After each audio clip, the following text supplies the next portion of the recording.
G'day, Broads from Street Machine here as we continue to introduce you to the contenders for the Milwaukee Street Machine of the Year for 2021. Marv, I don't know about you, mate, but my lockdown haircut is getting wilder and wilder in every one of these videos. How are you, fella? There's a reason why there's a cap firmly planted on this rough head right now. It's a terrible situation up top, but the good news is we've managed to rustle up an absolute Jats cracker of a bloke here to talk to tonight. Now, this car is right up my alley. I make no secret of the fact that I love Pro Tourers. So we've got Dave here. Now, Dave, this 69 Camaro, it started with you in a very, very different sort of way. Can you tell us how you actually came to own your Camaro? Yeah, I've been looking at Camaros for some time. At the time, my son, he was only 8. He's now almost 19. I had a bit of a hissy fit. Said, "Dad, you're never going to bloody get one. You're always looking at them on the internet, blah, blah, blah." So my wife heard that, and she went on my browsing history and had a look in car sales at what I was looking at. And then she talked to one of the guys in my workshop, and she bought it for me for my 40th. This car is set up like a proper American Optima Challenge style of car. You've got independent rear end, you've got a quad cam motor in there. Can you tell us a little bit about the what the specs are of the drivetrain? I guess I've always watched the Ultimate Challenge in the States, and I just looked for what the best of the best was. So went for the Art Morrison front clip, which is C6, C7 Corvette front, and with a rack and pinion, and in the back is a Art Morrison with a Dana 60 center, and then the independent is basically modelled off a late model Camaro. What's the engine in the Red Beast? It's a Mercury Racing SB4, which is a 7-litre 4-valve overhead cam. This amazingly rare and powerful and quite exotic engine also came to you in a bit of a different manner, didn't it? Yeah, 2018, Santa Claus brought it for me. I think Santa Claus might be a female. Are you a bit of a fan of the Mercury racing stuff? Yeah, I'd have to say I come from a bit of a background of ski racing, so Mercury racing was really at a forefront of mind, and having something that was 7-litre 4-valve overhead cam, it's just glorious. Like something that revs to 8,000 RPM. The sound of it is just absolutely sweet. Congratulations on the car, mate. It's a beautifully engineered, beautifully presented bit of kit. What would you do if you were to win Smotty? We've had a couple of contestants talk us through some fairly colourful forms of celebrating a win. Have you got anything in mind?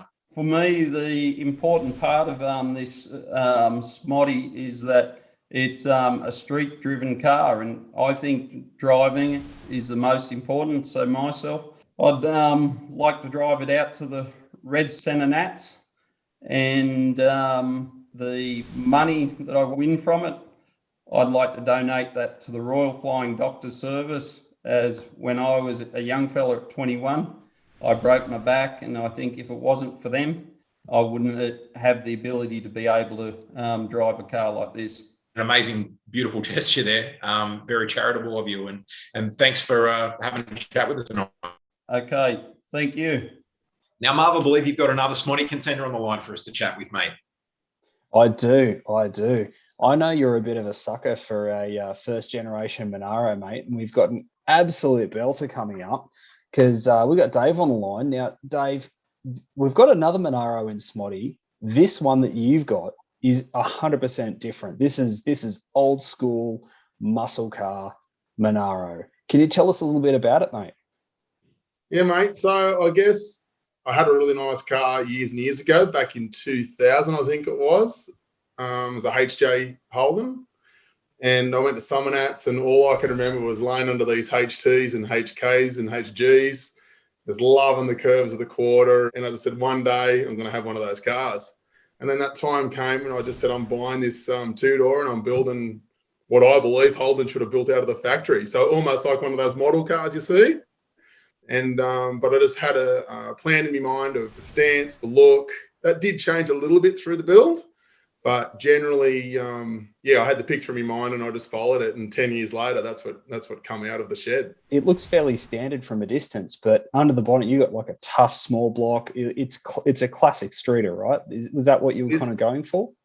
I guess we mini tubbed it because I wanted that stance of the bigger wheels. And then we worked through the motor and box, and it's a real stout stroker 406 Motown block, Brodix heads. Was running 1090s in another car of mine. I guess from there it was like, all right, what's the car got to have? So I wanted aircon, so then that was a work of art. I worked with Sean's custom alloy on the radiator and the intake and how we're going to get the water in the motor with the aircon with electric water pump. So all these things that no one can see is literally a work of art in plumbing, in electrical, but you just can't tell. Like if you look at the outside of that car, you just think she's just a stock car with a stroker motor. But if you pull the car apart, it just would probably blow your mind away to the amount of detail that's unseen, but it's there. Everything from grafting the bonnet for the air cleaner to fit under the bonnet because I wanted no holes, no reverse cowl, to the factory dash with a bloke called Mark Good in Melbourne, who does restores the chrome, restores the gauges, restores all the inserts, right through to the vintage air system. I see a lot of cars where they do, fancy seats and, change things up, I guess. And that's great. But I think I was trying to keep the period era and the period value of the vehicle, but I didn't really want a stock car or a car that didn't really start and sound and run like the car I wanted to drive. So when I jump in that car and I started up in my shed, like I got a smile straight away. You don't have to look at the car. You just start the motor and you got a smile. It's just a pretty, I've got a smile right now, right? It's just one of those cars. That's what it does to you. So congratulations on the car. It's an absolute stunner. Tell me, how did it feel when you learned that you'd come to be nominated for Milwaukee Street Machine of the Year for 2021?